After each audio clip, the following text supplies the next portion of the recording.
again out in my kitchen garden. Today is the 15th of March, and I'm going to do some planting. Now there's some challenges because it's been warm, but now we're in a little cold snap, which is more typical for this time of year. But I'm going to be planting some radishes today, some more peas of course, and some baby Shanghai Bok Choi. And I'm going to put it under a frost protector cover because I do think the ground is warm enough, but I do want these things to do okay in the next couple cold nights that we're going to have, which are going to go down as low as 28 degrees, maybe 26.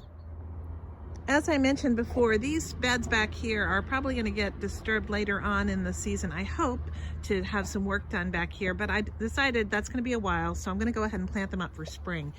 This is the first bed. What we have growing in here is a beautiful thyme, and we also have some chives, some more chives, which I planted several years ago. So this bed, like all my others, was prepared in the fall, so it's all ready to plant. I topped it off with a mulch of hay and leaves. I have both on here because I was a little low, I think, on the hay. Underneath that is the compost, and I did throw some alfalfa pellets down in here as well.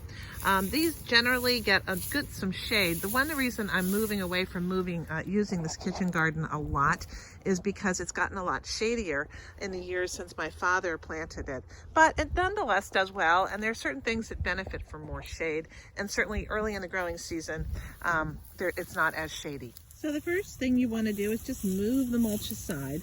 I will be saving this mulch, it's good stuff, and pulling it in around the plants as they start growing. Oh look, there is a little earthworm right there. I am not going to bother you, little guy, you do your thing.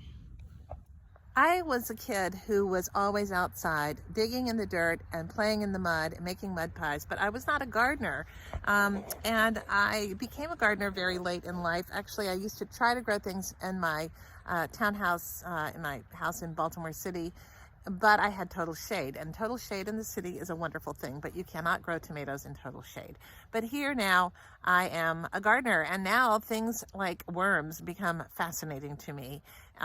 Probably when I was a kid, I would have gone, ooh, worms. I just, I knew what they were. I'd seen them, but I would not sit there and go, oh, I love you so much.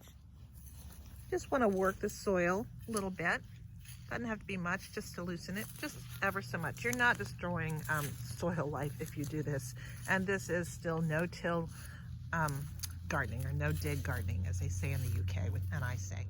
These are tiny little seeds, but I'm going to put 2 in each of these little holes that I have made in the prepared soil. That way, hopefully, at least one will come up. Once you've got your seeds in the hole, just cover them over, pat them down, and we'll give them a drink. I'm going to give this whole bed a drink once I've planted it up. There we go. You guys do well. The soil seems plenty warm for this, so I think it's going to survive just fine in these next couple cold nights. But I'm going to put the frost blanket down just to give them a little extra warmth and encourage germination. I also decided to throw in some mizuna because it grows really quickly and it's really cold hardy, and it's nice in salads, and you can also cook it as a green.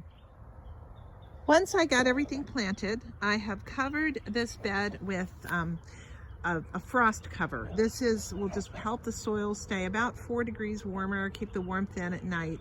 And I think it's going to protect these guys as they start emerging. The other nice thing about this fabric, apparently the plants can grow just up and push up against it, so it can stay on for a bit. And that is going to be helpful because I have lots and lots of birds and critters that like to poke around in my gardens, lurking about.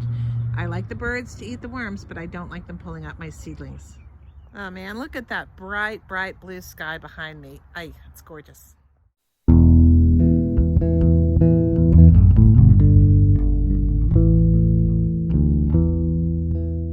So in spite of the cold coming in, I have decided to go ahead and try to plant some of these brassicas.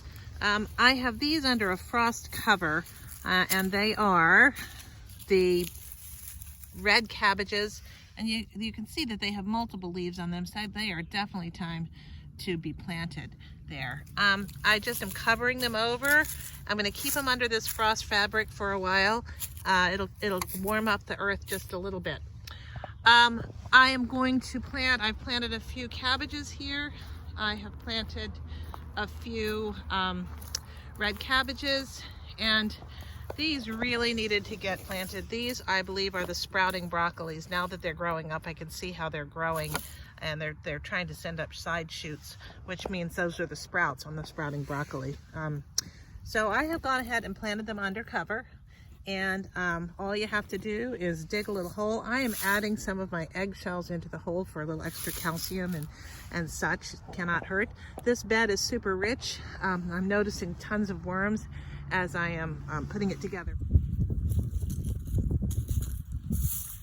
Pull them out back close by.